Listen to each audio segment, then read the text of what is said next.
Hello and welcome to Codpass Podcast, the podcast for all your podcast pastime needs.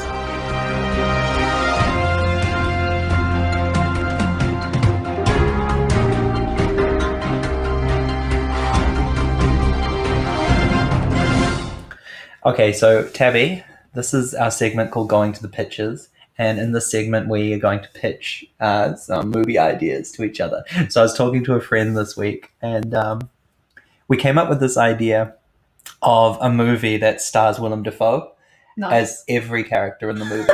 So it's like being John Malkovich, but Willem Dafoe. Being Willem Dafoe. And is Willem Dafoe both Willem Dafoe and a friend? He is all things, and he is unaware. He's not self-aware. Every character is playing like a figment of Willem Dafoe, but all as those characters also. So the main character, a young teenage boy, brought up in the ghetto, but it's Willem Dafoe. Was Willem Dafoe ever a teenager? He doesn't look like he was ever a I think he came out he was born as an adult, with a pinched, anguished face and a voice of, gravel mixed with dream dust. So true. And he just he's like Benjamin Button, but there's no aging process at all. It's just static. Anyway, so he grows up in the ghetto, and his mum, a single mother, raising him Wilhelmina Dafoe with all the means she can to get him going. It's Willem Dafoe also.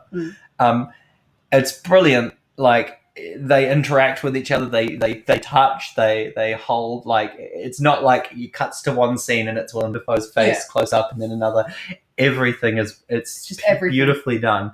Even the extras that walk by, they're all Willem Dafoe. The faces of animals are Willem Dafoe. And photographs and pictures. Everything. Historical leaders. Exactly. King Charles I, Willem Dafoe. Yes. Nice. Yes. So, a dog that barks down the street, it's Willem Dafoe barking on all fours with a leash on. That's quite disturbing. It is. We'll roll him in fur and stuff. Roll him in fur. Cover him in glue and roll him in fur. Dunk him in a thing. Yeah. And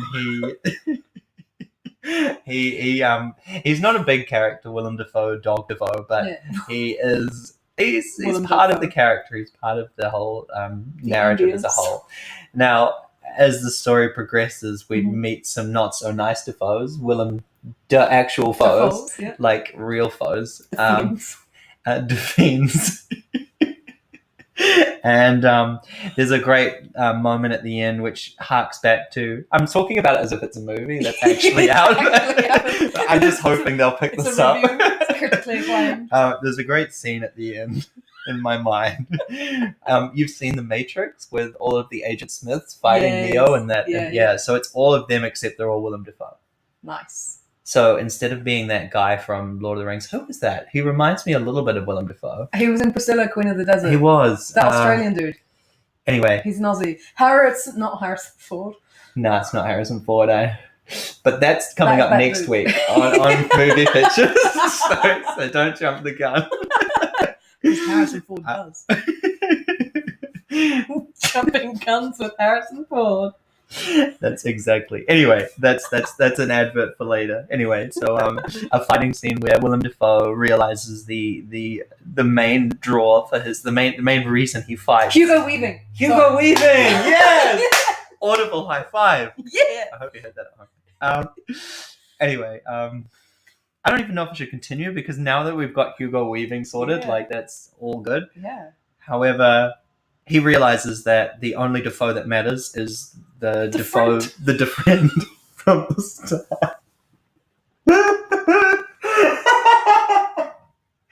Anyway, and he defeats Willem Dafoe to find Willem Defriend. Dafoe also defeats Dafoe to befriend. Defriend.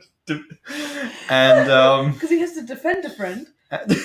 And they live reasonably happy. I'm not going to say forever after because there are conflicts. Okay, it's hard living in a world with only Willem Dafoe because everyone's so damn attractive. It's hard. No. Is that your idea? Is that your ideal person? I don't know. Willem He's got a bit of charm to him. It's like sort of maniacal, like creep ass face. I can see that. He's not. He's not conventionally attractive by any means. He looks kind of like if you fed a reasonably attractive guy like a lot of lemons over a long period of time. And then like salted him a little bit. Just sprinkled him. Just a snifter of salt. Anyway, that's the movie idea for this week. And then when does that come out, Tabby? Do you remember? On the 12th of Never. 12th of Never. Put that down in your calendar.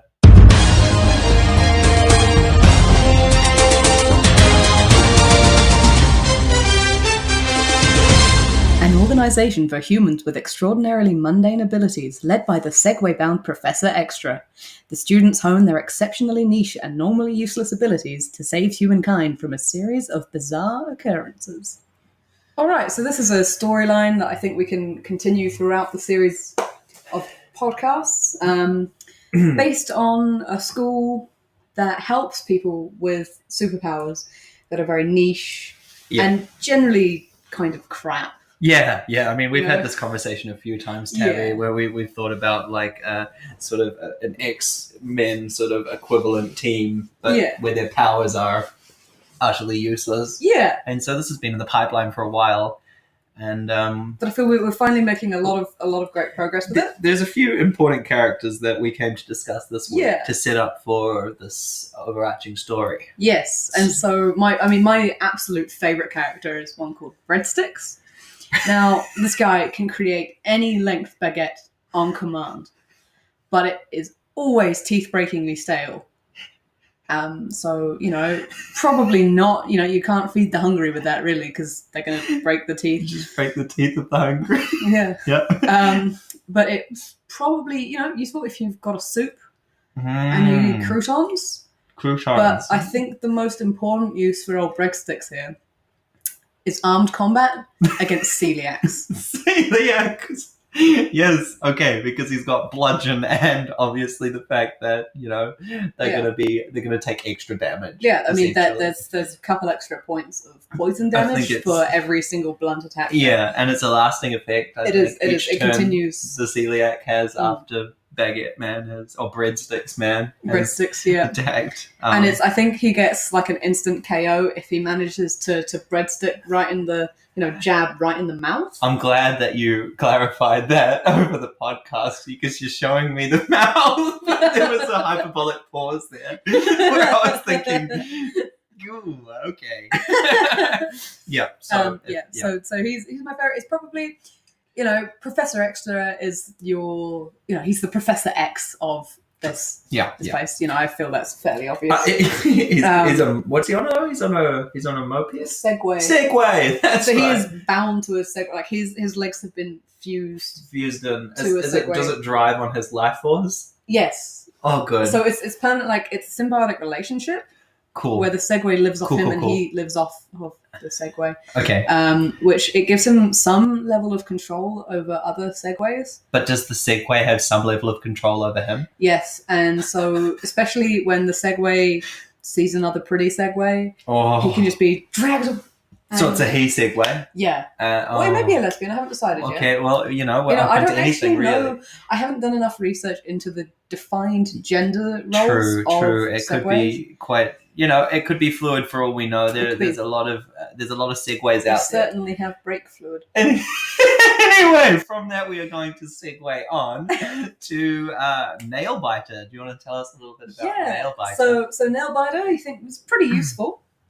Can grow their nails at will, specifically for a key to open any lock that they desire. Ooh, that's pretty useful. That seems great. What could possibly be wrong with this power? And the nails are strong. They're not just going to go in and snap. Yep. So it could be good and evil. But could be. However, there's always a catch. There is always a catch. Nailbiter can't be in the same room as the lock that they want to open. Oh, okay. So how long can the nails be made to become? Well, that's the thing. Like, even if they're still attached, You can't. It's not going to work. You can't see it. So what's going to happen? You know, it's got to like chop off, grow the nail, chop them off, give them to someone else. They've got to. They've got to go and unlock. Which you generally like. So it's mildly inconvenient. Yeah. It's not like deliberating.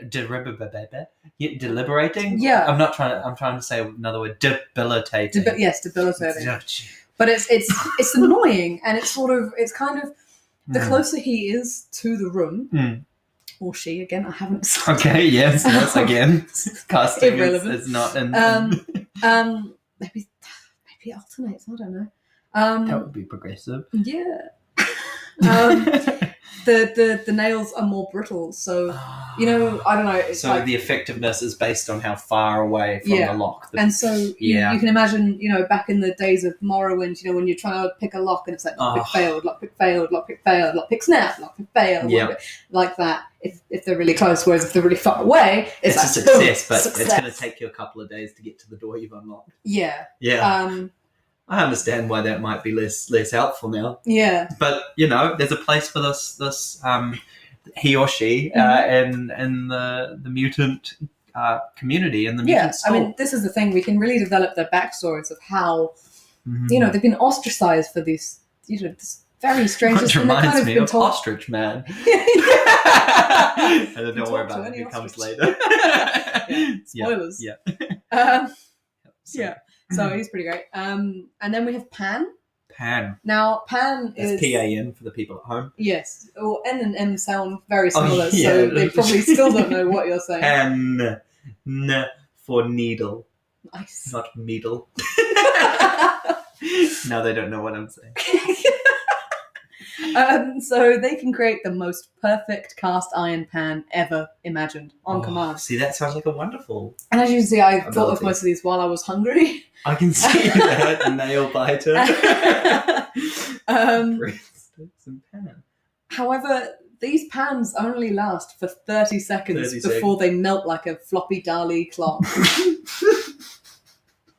I like that description. Just, it's perfect. So it's great for short combat. Yeah. Attacker, pang. Pan Pan even. Yeah. And then I've got to say though, as a means of really quick scrambled egg suffocation, the Dali clock pans. Oh, true, like bang, and it's like a little jellyfish that just hugs the face. Ooh. Yeah, that's quite a nasty way to go. I would say so. It makes me think of Game of Thrones season 1 with the. Never seen Game of Thrones. Oh, really? Yeah. We did through the window and I threw a brownie at That's right. I remember That's that. not relevant. Good times. And the next hero is... Okay, now we have Tweet. Tweet. Can talk to any bird species in perfect vocalizations, but cannot understand what they're saying. Or what he's saying. He has no idea. So basically, correct me if I'm wrong, it essentially could be just... It could appear to be just someone chirping at a bird. Yeah. Because that's essentially what's happening, because they can't understand. Yeah. But they just sound really bird-like. The weird thing is that the birds understand. Birds understand. So the person, what's Tweet. Tweet is conversing with the birds unknowingly with substance. Yeah. The birds are responding. Yeah. Naturally to okay, so the birds maybe start doing peculiar things. Yeah, that might bring him a cactus. Cactus. All right. So he's just sitting there, and he's unknowingly asked for a cactus. Yeah. And it appears there the birds brought it to him. Yeah. And maybe at times of dire need of maybe perhaps not even a cactus. Maybe like he's dying, he's drowning, and a bird flies through and drops him off a bottle of yogurt. Yeah, because he tweets for help. And yeah, it sounds a little. Yeah, I like it. Yeah. Then we have Twoot, who, we're not allowed to talk about. I've done. You can see on the screen. I've highlighted that one in red. That's revealed later. So we'll have to skip up. But if you want to hear more about that, keep listening. Tune in.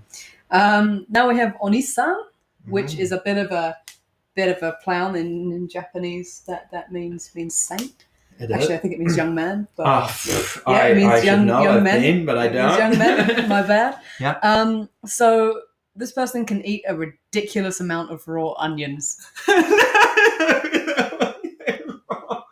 Like, we're not just talking like 1 or 2 whole raw onions. We're talking like 10 kilogram bags at a time. The only way I can ever see this actually being useful is to save an allergic village from an onion avalanche. That's pretty Tell much us the more only about use. what an onion avalanche is. Well, you know what an avalanche is. I do, and I know what an onion and is. An avalanche is pretty terrifying, right? Yeah. Well, if you're allergic to alliums, which is your onions, your garlics, and etc., an onion avalanche, when a whole mountain worth of onions, it's the world. That's going to take out a whole village. I want to know now. It's not just the high speed velocity of an onion rolling down a hill. It's going to knock some people out. But if you're allergic, it's going to knock you out. I mean, what a way to go! And so Onisan can come along and open his mouth and you're just wide. Like wom onions. I like it. I have a slight tangent question. You can't eat them cooked though. Okay, that's not my question, but thank you for answering that.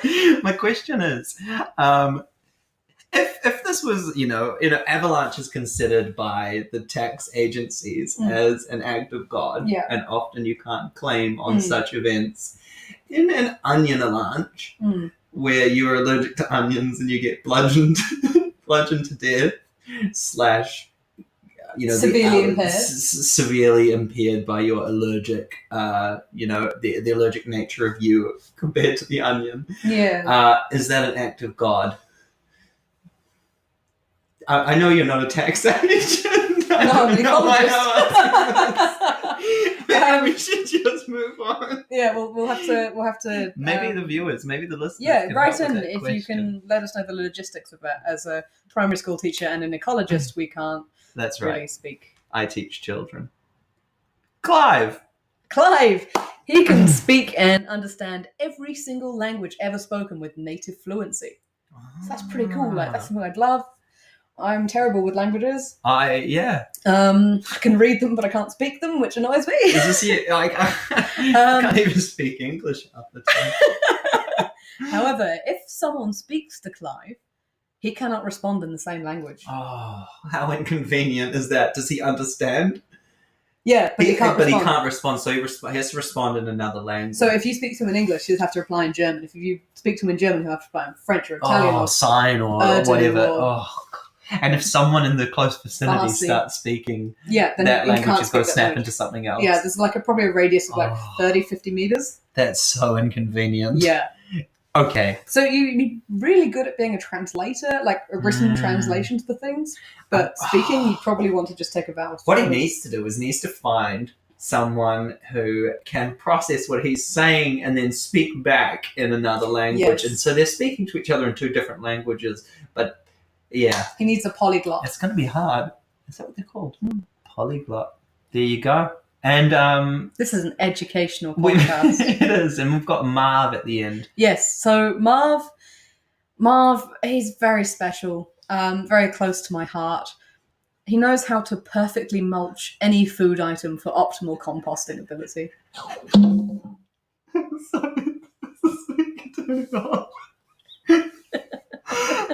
Okay. That's how good it was. The speaker turned itself off. It's lived. That joke was. that power is so pointless that the speaker turned itself off. It was like a badumch. Okay, so that's okay, so he chews it up and not even he just knows. He's got a tuna sandwich. He goes, right, now I know how to mulch this, and he'll mulch it in optimal composting. Okay. Even you wouldn't normally mulch a tuna sandwich. You wouldn't. You normally eat it. Yeah. Like mulch it inside and stuff. Turn it into mulchy stomach goodness. The kids are in great hands. They are. They're going to create great things. But yeah, so if you need to, you've got some carrots that are a bit past their best. Marv's the guy to contact. He'll tell you how to mulch it. Mulch that up. Mulch it up. And then there's a little segment at the bottom that just says that we would like some viewer help, some listener help with any other ideas or mental health. Both therapy, counselling. We're looking for both at this point in time. But if you've got any character ideas that you think would be beneficial to this segment, or not, send them in. Just any characters, please. Really, anything. We're anything. Maybe we should incorporate Jeff from down the pub. Jeff, he didn't receive the pitch as well as I'd hoped. He was a little reluctant with the hitman thing, but we'll see. He's just gonna keep him going. We'll keep videoing him every night, pushing for that one moment. Anyway, if you want to send them in, send them in. Yeah, and we'll give you an episode next week.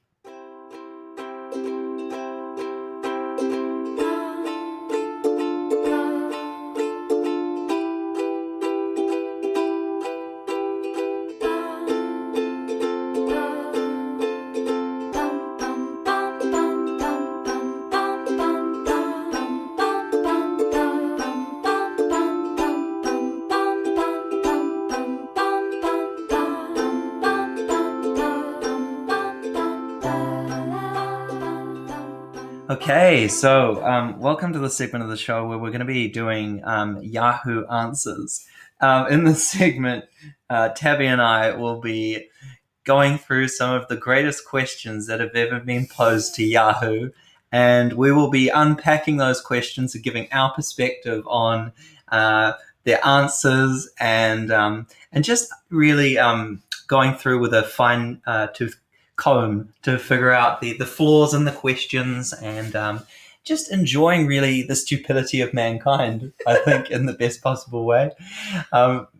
We always talk about how we pity the general population and the questions that burn inside their hearts, and we're going to unpack that today. I already had a sneak preview of the first one, and it is golden. It is golden. So, let's kick it off. Number 1. I swallowed an ice cube whole. I haven't pooped it out. ? I'm really scared. Is it stuck? Is it stuck? I didn't read that little subsection. So, this is a very interesting. This is James Russell's naming and shaming. I mean, James, I think the main thing that I need to say to you is rush to the ER now. I agree. Particularly, I mean, you say it's an ice cube, but we all know that ice cube trays come in different shapes and sizes. Sometimes they're round.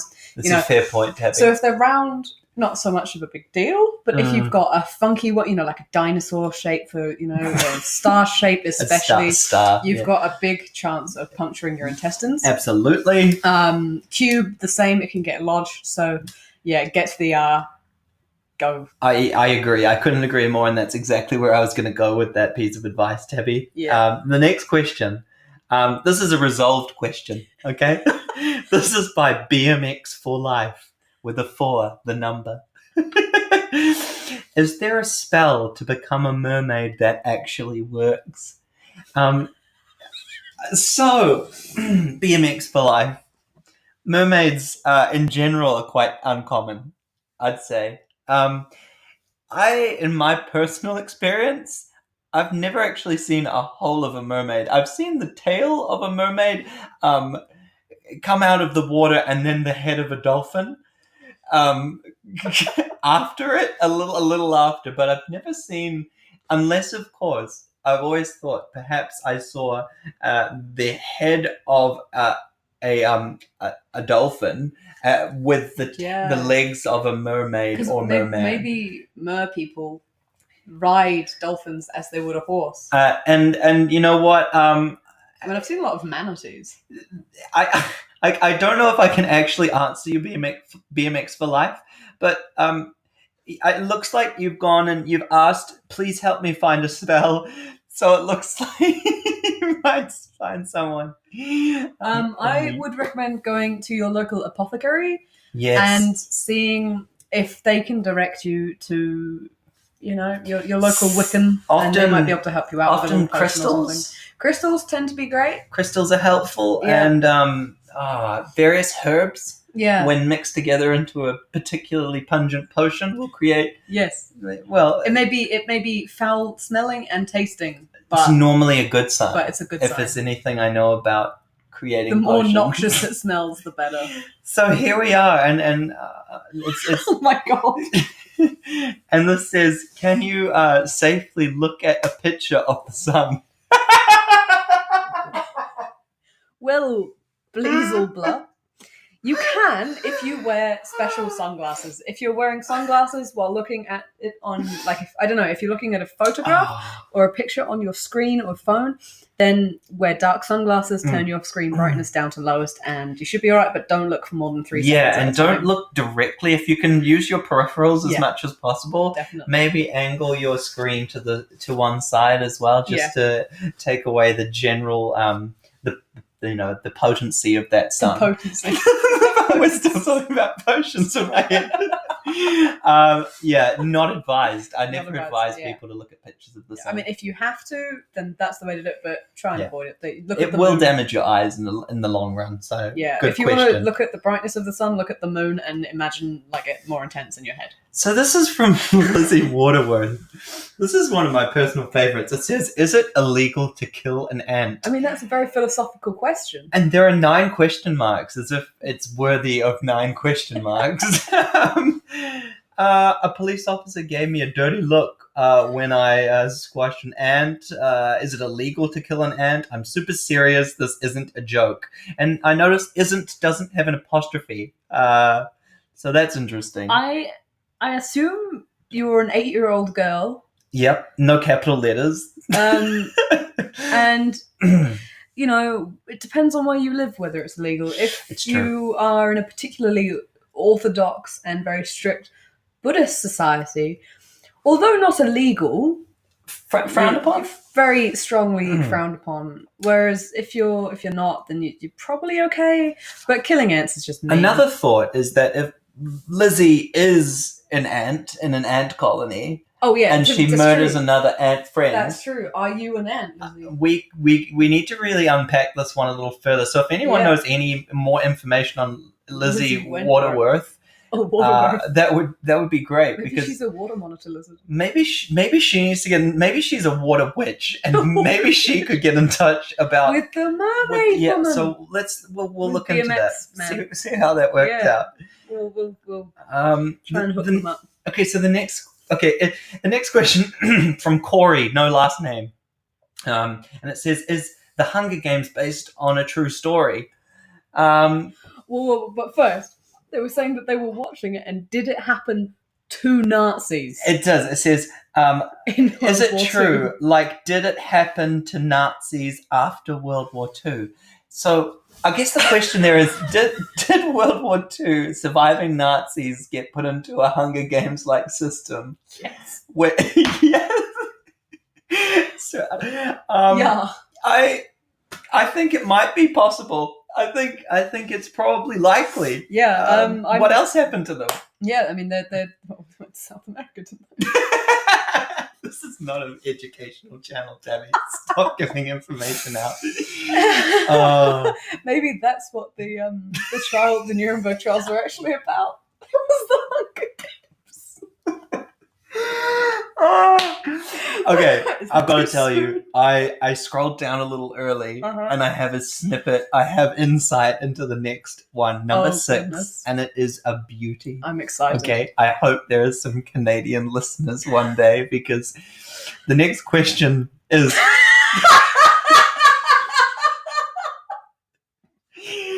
Are there birds in Canada? I'm thinking of visiting and might bring my camera, so I'm curious if they have any birds. I know they have moose. It's true.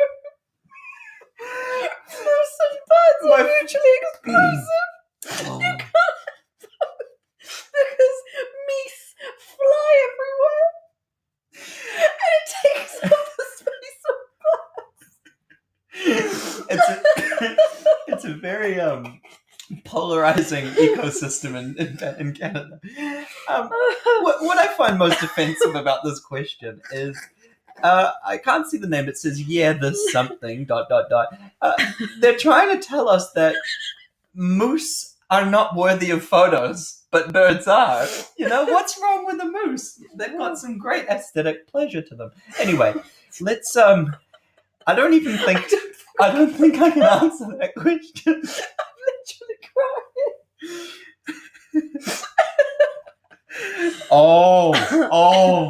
Oh. Yes. Okay, the next question. This is another strong contender for stupidest person in the world. And it says, are there any autographs of Jesus Christ? I know the autographs of Babe Rush and John Lennon and George Washington. I know there are, correction. Are there any autographs of Jesus Christ on eBay? See, or I can house? understand at the beginning, like thinking that not necessarily as an autograph, but a signed some text piece of that writing Jesus has done. Yep. But on eBay, that's where you find all of the memorabilia of Jesus. Okay. What if the girl thinks that I'm the dad? Wait. What if the girl that thinks I'm the dad isn't the mum? What? Wait, what? I slept with a girl and now she's pregnant. There's 2 possible fathers, though, and neither of us think it was us anyways. It's us anyways. What if she's really the mum to begin with another guy's child? Please help. I think you need to go get some sex ed and basic biology. Yeah, I'm not sure about that one. You may not be the father, but if she's preggers, she's the mother. I think that's probably likely. Yeah. I mean, I don't like to draw absolute conclusions without knowing the full story. Why don't we just rest it on 99% sure that is... I'm pretty sure that's what the Clear Blue pregnancy tests guarantee. All right, let's move on.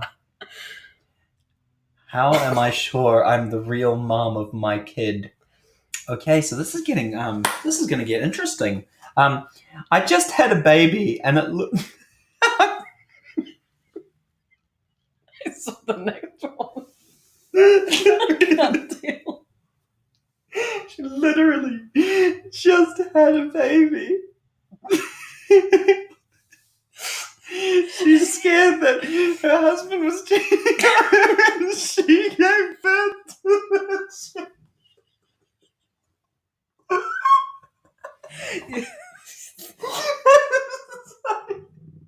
I'm sorry. How does that happen? It doesn't work. My husband, he might have cheated on me. And I think I might have given birth to their cheated child. Oh, okay, all right. No. I'm going to skip I'm sorry, that Destiny, one. but no. It's someone trying to justify how 60 seconds... You're skipping it. So the one we've missed out there is someone trying to convince us that 60 seconds is not the same as 1 minute. And Tabby's gone red ahead, and the question is, why does my cat vibrate?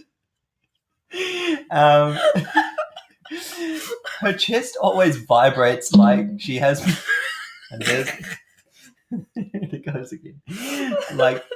Like she has worms or something in her. Is it normal when she vibrates? She makes tiny vibrate noises. It's scaring me because it doesn't seem normal. I think it's purring. I think the word is purring. It's very normal. Don't worry. You want to do this one? Okay. 60 seconds and 1 minute aren't really the same. Okay, listen to this justification from Remy P. Okay. This is a bit random, this question, but the answer has been bugging me for a long time. Okay, so on a microwave, if you push 60 and then you cook it, it goes for 60 seconds or 1 minute. Following me? Question mark in brackets. And if you press 100, it will also cook for 1 minute or 60 seconds. Right? That's also in brackets. Okay, well, my question is, if you add 100 plus 100, it's 2:00, right? So your food will cook for a total of 2 minutes. But if you add 60 seconds and 60 seconds and cook, it cooks for 1 minute 20. Even though obviously she doesn't watch it cook. Like, it goes from the 1 straight to 59. It doesn't count down to 99. Oh, bro. Okay. Can you actually lose weight by rubbing your stomach? Definitely. That's true. Yeah, it's very true. It's true. It moves around the microfibrils in your tummy. Yeah. So, Miss Mitchell, you can rub away. It's very effective if you do it vigorously 4 hours on end. 4 hours or 4 hours? Both. For 4 hours. For 4 hours. On end. Yeah. On end. 8 hours, like ends? Yeah. Like, okay, cool. The longer you do it, and then, you know, you'll notice a difference. Can I tell by the smell of my husband's gas if he has been cheating? Yes, this is often thought to be just an old wives' tale. Well, you tell me more about it, Tabby, because I'm not knowledgeable on this topic. Well, neither am I. Tell me the fact that I have a wife. Let's go into this. Let's break it down. Okay. But from studies that I have read, okay, that have all been peer reviewed. Peer reviewed. Yep. Yeah, which is the hallmark of credibility. Yep, valid study. Yep. They have found that, you know, usually if you smell someone's gas, you think it is to do with what they've been eating recently, what they've digested. Common misconception. It really is. Yeah. In fact, it's actually to do with who they've been having sex with. I couldn't agree with you more. And Gwyneth E is she's right to be worried about this. If she's noticed that the smell has changed from, it could be subtle. It could be really subtle. You know, it could be a slight cumin hint of to pomegranate cumin with paprika. You know, you could, yeah, absolutely. A slight hint of pomegranate. I don't know. I mean, it could be anything. Cactus. It could be a bit of cactus. It could be ice cube. But yes, the short story is yes, and you can send it off to the lab to get analysed, and that'll come back with. You just got to catch it. Yeah, you've got to go. The other way to test, of course, is to put a lighter behind, and if it goes green, they're cheating. Oh, thank you for that. This only works for males, by the way. It's true. I can confirm. I've just Googled it. There's nothing conclusive for females. Okay, so we're up to 14, and there's 15 that we've got in total here. So we're going to go on to 14 now. What happens if you paint your teeth with white nail polish? My cousin does this, and her teeth are really white. Is it bad for you? Well, I mean, you can essentially answering the question. You'll have nail polish on your teeth, so you'll have white nail polish teeth. So that's what happens. You could take a matter of, a number of years off your potential life expectancy by ingesting white nail polish, but your teeth will look damn good when you do it. Yeah. Damn good. Damn. So let's move on to 15. This is the final one. Oh no, there's more. Wait, we've had like a couple like that. Let's go. Oh my god. Do midgets have night vision? I can't even approach that. First of all, okay, one of my friends told me that midgets have night vision, and I wasn't sure if it was true. I know a little person from school, so I called him up and oh my god,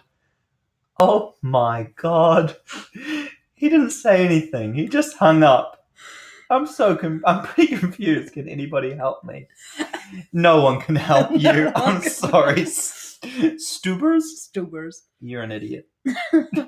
Okay. How to turn computer monitor into mirror. Hi, does anyone know if it's possible to use a background that would easily turn my computer monitor into a mirror? Scanning a mirror doesn't work. Well, how about that? Scanning a mirror doesn't work. This is something I've never considered, ever. Taking a photo of a mirror and then wondering why it doesn't reflect. I think what you should do, what are they called? I did Wekwati is cover your entire computer in aluminium foil, and then cover your entire head in aluminium foil, and then voila, and mirror. then put yourself in a microwave. Whoa! No, but realistically, it might not have been taken in high definition. Yeah. So the photo That's might true. need to be actually. If you do it, if it's standard definition, you need to get that good 4K resolution, Yeah, or else you it's do. never going to reflect anything. It's true. I'll put foil in the microwave the other day. Oh, good. Oh, good. Got it out just in time, but there were flames. Okay, we're up to 18, and this is another planetary sort of space-themed question. Oh, I love space. I love how questioning the human race has become in the outer space. Yeah, and it relates to that sun question we have, and it says it's from Mandapan, and it says, "Do you think humans will ever walk on the sun?" definitely. Ah, well. All we need is a bridge that is made of ice cubes. We just got to call that guy and get him to out. And yeah. And we can walk. You have to be really quick because obviously the ice cubes will vaporize. But they'll melt pretty fast. But if you're quick though, like if you sprint, it should be all good. So the main thing, practice. Possible. Practice your running. 100% yes. Yeah. Do you need a lot of ice cubes? You do. You do. You do need a lot of ice cubes. Potentially more ice cube wateriness dew than we have on this planet. In fact, it's confirmed almost. Yeah. But it is possible. But if you bring like a couple of pump bottles extra or something, you should be all right. Not the flavoured stuff though. Also, she's mentioned here that she knows the sun is like 30 degrees, but she bet she could do it. I think you should try, darling. Catch your dreams. How do I test to see if my turtle is gay? I don't know. I mean, just ask him. Ask. It's okay to ask these days. It's fine. I mean, as a gay human, it's fine. As a friend of a gay human, it's fine to ask. We just say, "Hey, turtle friend." Hey, turtle man. You into it? What are you into? What are you into? Who are you into? Who are you into? Shells? Shells? Who knows? I'm not sure if that's legal for turtles. Oh well, we'll have to ask them. We'll bring in a. Maybe... Do you prefer Sheldon or Shelley? Okay. Do you think NASA invented thunderstorms to cover up the sound of space battles? I mean, that is woke as fuck. I don't know. I don't know if there's any other reason why thunderstorms would exist. Yeah, I can't think of any other reason. It doesn't make any other. That's what the lightning is. Lightning is the space battles. Going pew, pew, pew. Oh, a little stray. Yeah. It's a wonder that we never see the actual space battles. I guess that's what the atmosphere does. That's actually what the atmosphere is for. But the atmosphere is also created by NASA, am I right? Yeah. Okay, good. I thought my whole education was failing me just then. So Robert, don't worry. Yes, they were definitely invented by NASA. Why do crocodiles walk so gaily? Well, because they're happily. Happy. Yeah, because they're happy. Cat who is chilling. That's the name. What is a gaily walk? Is it a happy walk? Well, they further expand by saying they walk like they got their nails done or something. Maybe they're pleased. I think they've got their nails done. They're like, yeah, I've got my nails done. Yeah, I'm happy. And they're strutting their croc legs out, stretching them. Are they wearing Crocs? No, I think that is illegal. I think if a croc wore Crocs, it would be like, hey, look how privileged I am. I am a crocodile, and yet I am still wearing Crocs. Crocs made out of crocodiles. We've got a few more to go, and then we are done. All right, how big is the specific ocean? How big is the Pacific Ocean? Oh, I get Pacific. Yeah. Oh, see, I feel bad. That's probably just a young person that doesn't know how to say Pacific. I'm going to skip that. But it's big. It's big. Are skeletons real or made up? Totally made up. My friend's mom says she was once chased by a skeleton, but I don't think skeletons are real. Please help me. Again, it's one of those things. I don't know if help is there for people. like you and your obviously squid-like body, your non-skeletal jellyfish-like membrane of a Go body. back to the ocean, cephalopod. Unless, of course, she's got an exoskeleton. That's true, maybe. But that's a skeleton too, so it'd just be an something. Exo. Something that doesn't exist. I think I'm reckoning that this person is a nautilus. That's the same as before. And lucky last, we'll see. We'll end on this one. Really? Let's land on this one. If Batman's parents are died, then how was he born? I mean, this is the biggest plot hole for me in the whole Batman franchise. How can a Batman be alive if his parents are dead? It is a plot hole that a lot of people have found. They put their finger on it quite early on. Some people, Tabby, have said that perhaps he was born before they died. Well, that would be ludicrous. But how does that work? Because they're dead. So yeah. If they're already dead, they can't come back and then have a child and then die. Exactly. So yes, well put. That question has clearly been resolved. Mm-hmm. It's an anonymous question. That's what we can end it on today. But we will visit Yahoo Answers, Yahoo Questions next time, where we will unpack the great questions of the universe. Thanks for listening.